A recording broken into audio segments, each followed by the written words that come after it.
मित्रों नमस्कार। इस कार्यक्रम में आप सभी का स्वागत है। मैं हूं व्यास जी। आज हम जिस विषय पे बातचीत करने के लिए इकट्ठा हुए हैं, हमारे साथ मौजूद हैं हाल फिलहाल एन कॉलेज पाटलिपुत्र यूनिवर्सिटी के असिस्टेंट प्रोफेसर हिंदी के कुमार वरुण जी। कुमार वरुण जी काफ़ी पढ़े लिखे प्रोफेसर रहे हैं। इन्होंने पोस्ट ग्रेजुएशन जामिया से किया और पीएचडी बनारस हिंदू विश्वविद्यालय से किया। फिर त्रिपुरा सेंट्रल यूनिवर्सिटी में असिस्टेंट प्रोफेसर है। फिर नागालैंड सेंट्रल यूनिवर्सिटी में 5 वर्षों तक असिस्टेंट प्रोफेसर है। फिर जेपी यूनिवर्सिटी जो छपरा में है उसमें ये असिस्टेंट प्रोफेसर 3 साल रहे। वर्तमान में ये एन कॉलेज पाटलिपुत्रा यूनिवर्सिटी में असिस्टेंट प्रोफेसर हैं और साथ ही साथ Indian institute of advance studies Shimla के एसोसिएट फेलो भी हैं। वरुण जी, अभी जो देश में कुछ स्थितियां दिखाई दे रही हैं मुझको और आपको भी दिखाई दे रही होंगी, उसी पर हम चर्चा करना चाहेंगे। संदर्भ हमारा यह है कि हमारा संविधान क्या कहता है और हमारी कुछ जगहों पे सरकारें क्या कर रही हैं और उन सरकारों को समर्थन देने वाले जो लोग हैं उनकी क्या मनस्थिति दिखाई दे रही है, समाज में किस तरह की बातें वो कर रहे हैं। इसी पर हम आपसे चर्चा करेंगे। आपको इस बात की जानकारी है कि एक पूजा स्थल अधिनियम हमारे 1991 में बना था। हालांकि उस अधिनियम को चुनौती दी गई है सुप्रीम कोर्ट में।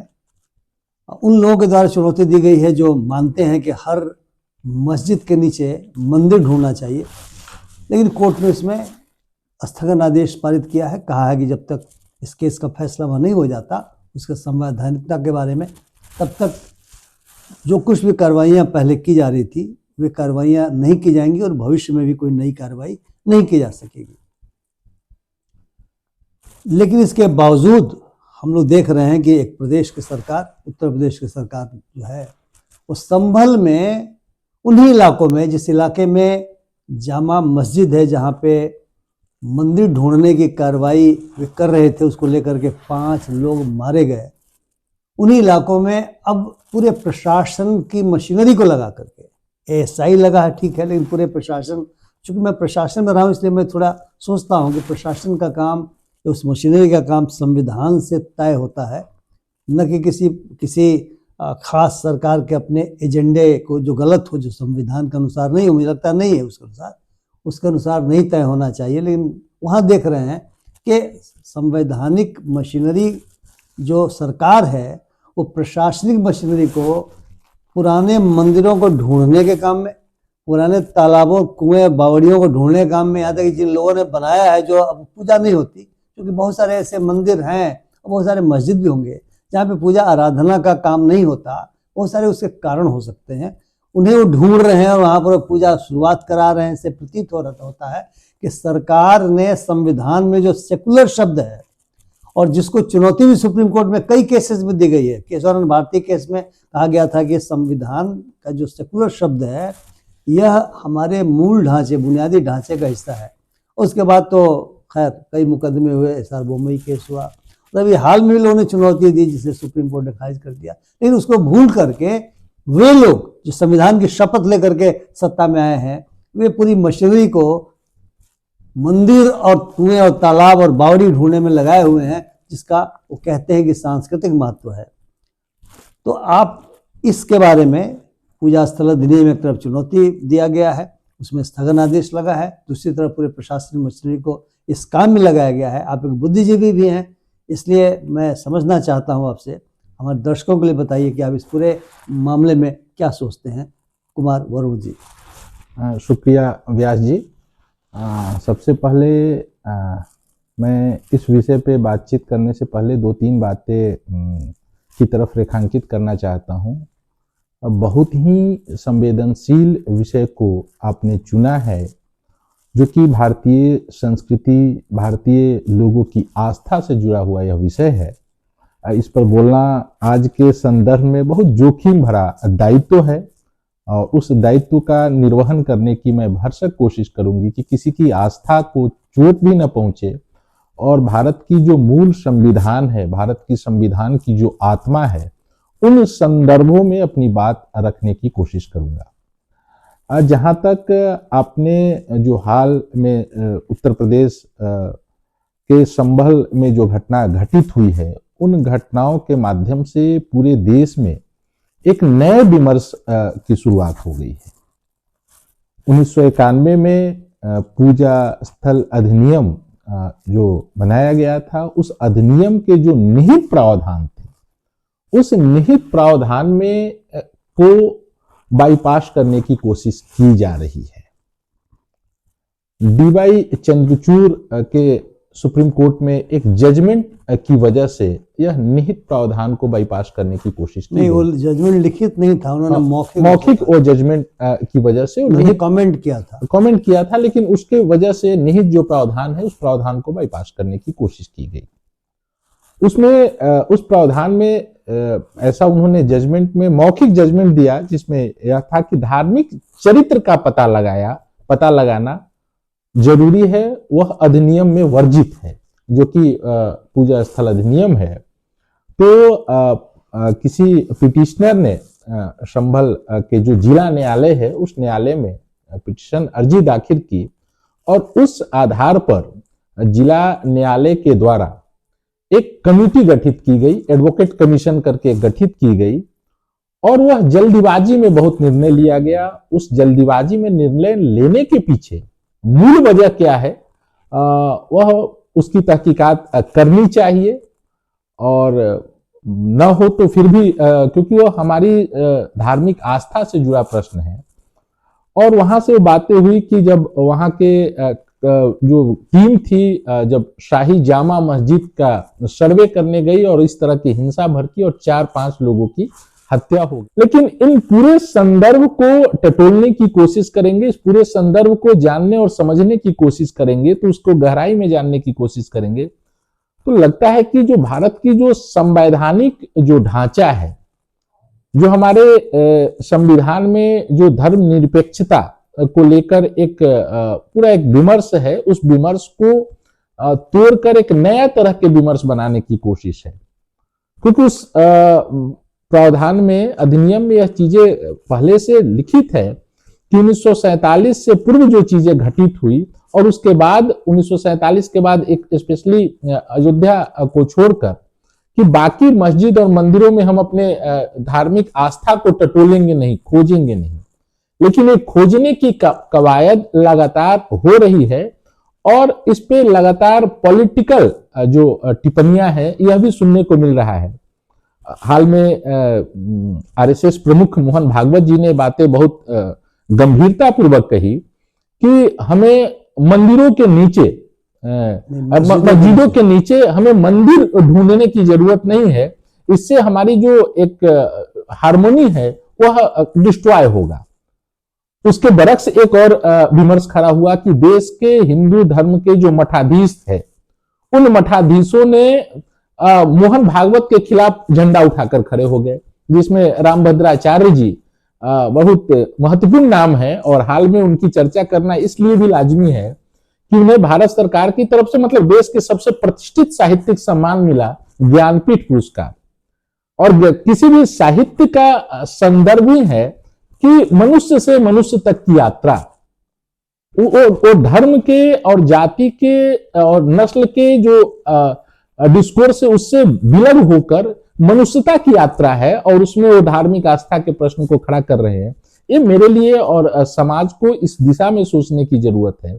यह अच्छी बात है कि हमारे प्रदेश में अभी तक इस तरह के संदर्भ नहीं हुए हैं, और मुझे लगता है कि इन संदर्भों को हमें पॉलिटिकली जाने से बेहतर है कि हमें अपने समाज में एक नई तरह की जागृति पैदा करे, और उसके माध्यम से हमें पॉलिटिकली मैसेज देने की, समाज की तरफ से जब पॉलिटिकल मैसेज देने का काम किया जाएगा कि उससे वोट बैंक की जो राजनीति है, जो कि बहुत तेजी से उसका प्रभाव पड़ता है, कि वोट बैंक की राजनीति हमारे धर्म से अलग हो जाए, हमारे विकासात्मक मुद्दे पर वोट बैंक की राजनीति की जाए, तो वह मुझे लगता है कि ज्यादा मौजू है, ज्यादा प्रासंगिक है।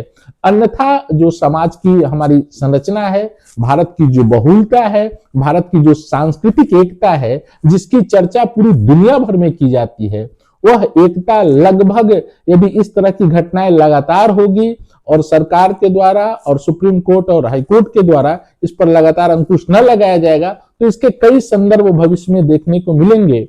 और अभी हाल में 12 दिसंबर 2024 को सुप्रीम कोर्ट ने पूजा स्थलों के सर्वेक्षण की मांग को मुकदमे को पंजीयन पर रोक भी लगा दी है। यह बहुत ही सराहनीय और स्वागत योग्य कदम है। और अब इससे कम से कम हमारे जो पॉलिटिकल और जो हुक्मरान हैं उन्हें सोचने पर यह विवश कर दिया कि ऐसे संदर्भ को उठाकर समाज को तोड़ने की बजाय समाज को हमें एक धागे में जोड़ने की कोशिश करनी चाहिए। जी वरुण जी, आपने बहुत महत्वपूर्ण बिंदु को स्पर्श किया है। आपने कहा कि आस्था का प्रश्न, हमारे संविधान जब हमारे निर्माता बना रहे थे तो देश का निर्माण कर रहे थे, और देश का निर्माण 1947 में आज़ादी मिलने के बाद से नए ढंग से, क्योंकि दुनिया में बहुत सारी घटनाएं घटी थी, उसके आलोक में किया जा रहा था। समानता की बात आ रही थी, स्वतंत्रता की बात आ रही थी, न्याय की बात आ रही थी, और उसी समय संविधान के अनुच्छेद 25 से 28 तक धार्मिक स्वतंत्रता की बात की गई। जी। यदि हम अब किसी एक खास धर्म विशेष के मानने वाले लोगों की धार्मिक आस्था की बात करेंगे और वह मानेंगे कि दूसरे की धार्मिक आस्था को ठेस पहुंचा करके कर रहे हैं जी। तो ये निश्चित तौर से हमारे उन मौलिक अधिकार जो हमें मिले हैं उनका भी उल्लंघन होगा। एक शब्द आता है संविधान में, हार्मोनियस कंस्ट्रक्शन। जी जी। मेरी आज़ादी है, लेकिन मेरी आज़ादी वहीं तक है जहां तक मेरी नाक है, उसके बाद दूसरे की नाक आ जाएगी और नाकों के बीच में अगर कंफ्लिक्ट होगा तो अशांति पैदा होगी। जी जी। तो जो पूजा स्थल अधिनियम 1991 बनाया गया था, काफी बहस करने के बाद ये माना गया था कि यदि हम इतिहास के अस्थि पंजरों की तलाश करना शुरू करेंगे तो इतिहास पता नहीं हमें कहाँ तक ले जाएगा। क्योंकि धर्म का इतिहास अगर पढ़ेंगे तो ऐसा भी समय था जब धर्म था ही नहीं, पत्थरों की पूजा होती थी, वृक्षों की पूजा होती थी। और हमारे अपने देश में तो विभिन्न तरह के धर्म है। अब कोई सवाल कर सकता है कि आप जिस मस्जिद के नीचे मंदिर तलाश रहे हैं, मैं मंदिर के नीचे बौद्ध विहार तलाशना शुरू करूंगा। हाँ। या मैं श्रमण जो रिलीजन था उसके चिन्ह तलाशना शुरू करूंगा, तो उसका हश्र क्या होगा? अशांति फैलेगी। और सरकारों का काम है कि हारमोनियसली समाज को चलाना। जी। मतलब आपस में शांति कायम करना, प्रेम कायम करना, और किसी भी धर्म का उद्देश्य होता है प्रेम कायम करना। हम संदेह के आधार पर कहें कि मेरा सामान आपके घर में, मैं आपका घर खो डालूंगा, तो इससे तो मुझे लगता है कि उचित नहीं होगा। तो आप इस जो धार्मिक आस्थाएं टकराने वाली स्थितियां सरकारों द्वारा पैदा की जा रही हैं, इस पे अगर आप कुछ शब्द बोलें, थोड़ा सा समय इस वीडियो में बाकी है तो ये बेहतर होगा। जहाँ तक धार्मिक आस्थाओं के संक्रमण और एक दूसरे को टकराने की बात जो हमारे सरकार और जो पार्टी के लोग हैं कई संदर्भ लेकर चल रहे हैं। कोई कह रहा है कि मुख्यमंत्री आवास को खोद दीजिए, उसके नीचे भी शिवलिंग है। क्या बड़ा हास्यास्पद इस देश की में स्थिति बन रही है। हमें जो हमारे धर्मनिरपेक्ष मूल्यों को संरक्षित करने की तरफ सरकार को ध्यान देने की जरूरत है, क्योंकि इससे जो हमारे मनुष्य और मनुष्य के बीच का जो बैर न हो, बल्कि हम एक दूसरे के साथ समभाव से प्रेम के साथ रह सके और देश के विकास में अपना योगदान को रेखांकित कर सके। हमें शक के निगाहों के आधार पर मनुष्य की पहचान नहीं कर, धर्म के आधार पर, जाति के आधार पर मनुष्य की पहचान न कर, बल्कि उसके कार्यों के आधार पर मनुष्य का मूल्यांकन करने की कोशिश करनी चाहिए। और धर्म तो जीवन जीने की एक पद्धति है, और अलग अलग किसी का किसी धर्म में जन्म होना वो उसके बस में बात ही नहीं होती है। तो उसके यह पूरी तरह से जो अभी का डिस्कोर्स है, विमर्श है, वह कहीं ना कहीं हमें पॉलिटिकल डिस्कोर्स की तरफ ले जाता है। और हमारे पॉलिटिकल जो लोग हैं उन्हें इस बात को लेकर थोड़ा और संजीदगी के साथ सोचना चाहिए कि इन मुद्दों को नहीं हमें उखाड़ना चाहिए, क्योंकि उससे मंदिर के मस्जिद के नीचे मंदिर के नीचे फिर बौद्ध विहार, उसके नीचे कुछ और, फिर हमें युवाल नोमा हरारी की तरफ जाने की जरूरत है। मनुष्यता की जो विकास यात्रा, मानव की जो विकास यात्रा है, उसमें आपके धर्म का एग्जिस्टेंस क्या है, आप अपने धर्म की बात कहां से कर रहे हैं। कोई शिव की पूजा कर रहा है, कोई राम की पूजा कर रहा है, कोई विष्णु की पूजा कर रहा है, तो कहीं कि नहीं विष्णु की हम पड़ताल करेंगे, कोई शिव की पड़ताल करेंगे, तो बड़ा हास्यास्पद होगा। हमें इन संवेदनशील मुद्दों पर सोचने की जरूरत है और समाज को भी इन संवेदनशील मुद्दों पर सोचने की जरूरत है। अन्यथा एक तरफ से ताली बजाकर हम कुछ चीजें अर्जित नहीं कर सकते हैं। हम केवल पॉलिटिकल लोगों पर इस तरह की बातें करें कि वह समाज में विद्वेष फैलाने की कोशिश कर रहे हैं, तो कहीं ना कहीं समाज उसको पल्लवित और पोषित कर रहा है, तब समाज की तरफ से उसको ताली बजाने का काम समाज भी कर रहा है। तो हम हमारे समाज में भी इस विषय को लेकर गंभीरता से सोचेंगे तो आने वाले समय में इस तरह के विवाद न हो और हमारे संवैधानिक मूल्यों की रक्षा किस रूप में हो, इस पे हमें ध्यान देने की जरूरत है। मित्रों, कुमार वरुण जी ने अपने समापन में स्पष्ट कर दिया कि ये जो धार्मिक आस्था के नाम पे जो सरकारें या पॉलिटिकल लोग जो काम कर रहे हैं, उनका अपना पॉलिटिकल एजेंडा है और समाज को भी संवेदनशील ढंग से इन चीज़ों पर सोचना चाहिए। हमारे इस वीडियो का मकसद किसी की आलोचना करना नहीं था, हमारा मकसद यह है, और न किसी की आस्था पर चोट करना था। हमारा मकसद यह है कि संवैधानिक मूल्यों के परिप्रेक्ष्य में जो कुछ भी दिखाई दे रहा है देश में, जो प्रवृत्तियां दिखाई दे रही हैं, उसको जांचने की कोशिश करें और इसलिए जांच करके आपके सामने लाने की कोशिश करें ताकि आप भी इस पर विचार करें, संवेदनशील ढंग से विचार करें कि इस देश की भलाई कौन से मुद्दों को उठाने से होगी, कौन से मुद्दों को उठाने से नहीं होगी। मैं आशा करूंगा कि आपको कुमार वरुण जी ने जो कुछ कहा उस पर काफ़ी कुछ सोचने विचारने का मौका जरूर मिलेगा। आप भी उस पर विचार करेंगे और अगर आपको ये बातें अच्छी लगी हो तो कृपया शेयर करें, लाइक करें और मेरे चैनल को सब्सक्राइब करना न भूलें। इन्हीं शब्दों के साथ बहुत बहुत धन्यवाद। नमस्कार।